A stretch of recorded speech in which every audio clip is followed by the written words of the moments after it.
लगातार आप महाराजगंज का दौरा कर रहे हैं, लगातार कर रहे हैं कि मैं वीआईपी पार्टी से खड़ा हूँ, लेकिन आपकी जो पार्टी है गठबंधन में, और गठबंधन में अभी तक सीट का बंटवारा नहीं हुआ है, तो कैसे आप दावा कर रहे हैं कि आपको इसी जगह से टिकट मिलेगा? देखिए, ये बात तो कॉमन सा बात है, सब लोग आप लोग आके बोल दे रहे हैं, लेकिन ये बात आप लोग नहीं बोल रहे हैं कि जो महागठबंधन के अध्यक्ष आदरणीय तेजस्वी प्रसाद यादव जी, उनका कहना यही है कि जिसका अपना 10-15 हजार जनाधार होगा वही टिकट का हकदार है। ये बात सुने है ना? तो जनाधार तो जब वोट होगा तब ना पता चलेगा किसका जनाधार कितना है, तो वही बात कैसे पता चलेगा? आप गांव में एगो काऊ सुने है ना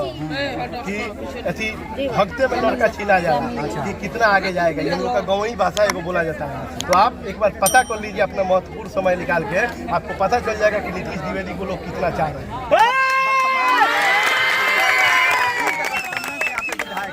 बावजूद आपके द्वारा यहाँ पर दावा किया जा रहा है कि टिकट वीआईपी को आएगा, उससे हम कैंडिडेट हैं। देखिए, वर्तमान में वो जरूर है, लेकिन वो भविष्य में होने वाले नहीं है। वो खुद को क्योंकि अभी उम्र हो गया है, हमारे आदरणीय वो भी हमको आशीर्वाद दे चुके हैं कि आप जाओ, क्षेत्र में लग जाओ और पूरा महाराज जी का सेवा करो। एक चीज़ बताइए कि अगर किसी कारणवश टिकट नहीं मिलता है तो क्या आप यहाँ पे निर्दलीय लड़ेंगे महाराजगंज के लोगों को सेवा करने के लिए? हम क्या मान ले किसी कारणवश, क्योंकि देखिए, हम जिस पार्टी के वीआईपी पार्टी के राष्ट्रीय सचिव है, सीधा और साफ शब्द में बोला जाता है राष्ट्रीय स्तर के नेता, तो हमसे हमारे आदरणीय नेताजी मजाक नहीं करेंगे, ये बात आप जान लीजिए। हमसे जो बोलेंगे सीरियस बोलेंगे, आपको पता है।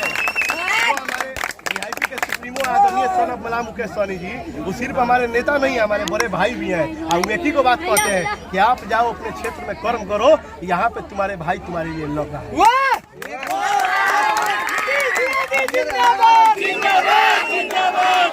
महाराजगंज की जनता क्लियर जानना चाहती है कि जिस तरह से नीतीश द्विवेदी आज लोगों की सेवा कर रहे हैं, अगर कल टिकट नहीं मिलता है तो नीतीश द्विवेदी इसी जगह रहेंगे कि फिर उत्तराखंड चले जाएंगे? अब एक बात आप जान लीजिए, सबसे पहला बात ये बात आपने देखी है, जब जब युवा आगे बढ़ता है ना, आप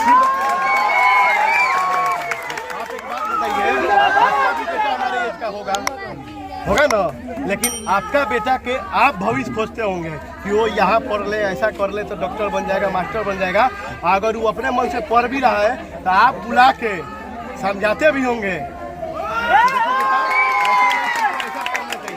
बोलते होंगे ना, तो आप एक बात जान लीजिए, ठीक उसी प्रकार के अगर ये बेटा कुछ करना चाह रहा है ना, तो अपना दम पे ना कि हमारा बाबूजी कोई सांसद है, विधायक है और मंत्री है, कुछ नहीं है, लेकिन आज ही महाराज उनके जनता के आशीर्वाद से मैं यहाँ तक आया हूँ, तो आप देख लीजिएगा अगर इन लोग का आशीर्वाद मिलेगा तो ये नीतीश द्विवेदी महाराज उनके धरती पे इतिहास रच के